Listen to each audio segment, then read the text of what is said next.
Hello friends, welcome back to my channel. আজকের তোমাদের সাথে খুব সহজেই 5 টাকার বিস্কুট দিয়ে এত সুন্দর একটা কেক রেসিপি শেয়ার করব।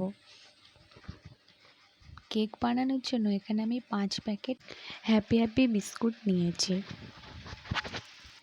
বিস্কুটের প্যাকেটগুলো কেটে বিস্কুটগুলো বের করে নেব।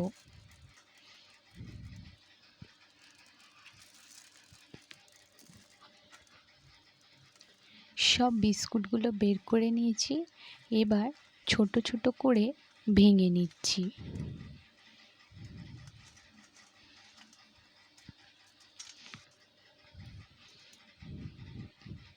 বিস্কুটগুলো শিলেতে গুঁড়ো করে নেব। তোমরা চাইলে মিক্সারেও গুঁড়ো করে নিতে পারো।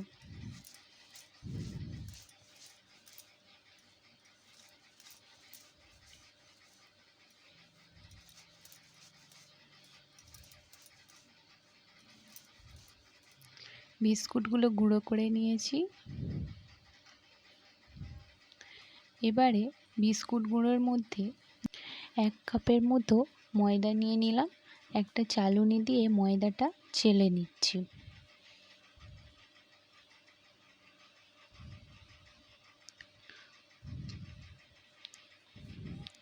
এর মধ্যে দিয়ে দেব 2-3 চামচ চিনি।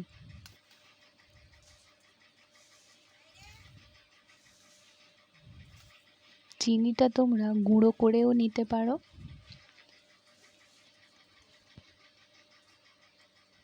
আর দিয়ে দিলাম 1 চামচের মতো বেকিং পাউডার। এবারে শুকনো উপকরণগুলো ভালো করে মিশিয়ে নিচ্ছি। এখানে আমি 2 কাপের মতো দুধ নিয়েছি। দুধটা অল্প অল্প করে দিয়ে ব্যাটারটা বানিয়ে নেব।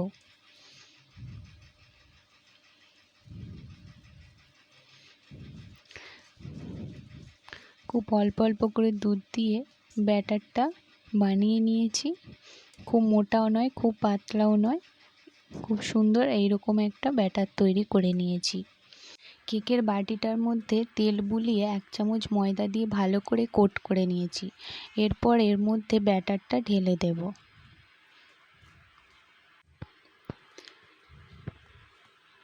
খুব ভালো করে সেট করে নিয়েছি বাটিটায়। কড়ার মধ্যে বালি দিয়ে 5 মিনিট গরম করে নিয়েছি। এর মধ্যে বাটিটা বসিয়ে দিলাম। 30 মিনিটের মতো বেক করে নেব। 30 মিনিট হয়ে গেছে, কেকটা হয়ে গেছে। আমি একটা ছুরির সাহায্যে এটা দেখে নিলাম। দেখুন কত সহজেই বাটির মধ্যে থেকে কেকটা বেরিয়ে এলো। আর কত সুন্দর নরম হয়েছে কেকটা, দারুণ ফুলেছে, ফুলে গিয়ে মাঝখান থেকে ফেটে গেছে। এবার এর মধ্যে একটা ডেয়ারি মিল্ক দুধ দিয়ে গলিয়ে নিয়েছি। কেকের মধ্যে দিয়ে কাজু কিশমিশ নিজের মতো করে কেকটাকে একটু সাজিয়ে নিলাম। তোমরা তোমাদের পছন্দ মতো করে কেকটা সাজিয়ে নিও।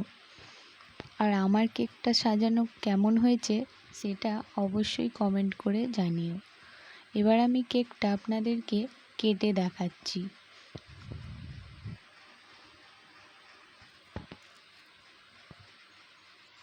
কত সুন্দর হয়েছে কেকটা দেখুন। আর আমার এই ভিডিওটা যদি তোমাদের ভালো লেগে থাকে তাহলে আমার চ্যানেলটাকে সাবস্ক্রাইব করে আমার পাশে থেকো। ধন্যবাদ।